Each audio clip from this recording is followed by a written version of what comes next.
Meanwhile, Communications Secretary Sonny Coloma denies any cover-up in the Napoles list. The full story from Elena Luna.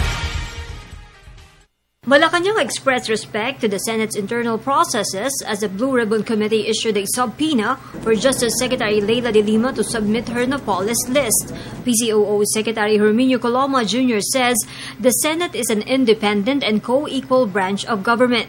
He also assured there will be no cover-up on the list of names involved in the pork barrel scam.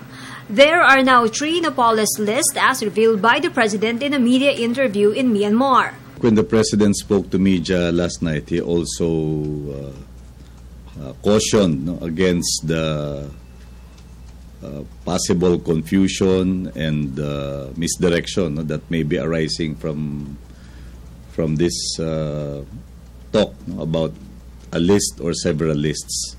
And that is why when he spoke to the media delegation in Myanmar last night, he said that it is best for this list to be eventually submitted to the Office of the Ombudsman so that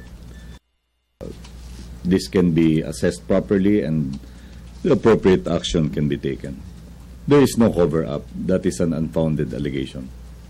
Rehabilitation czar Panfilo Lacson was not issued a subpoena for committing to submit to the Senate the documents in his possession, but he warned the release of the list could destroy the Senate as an institution.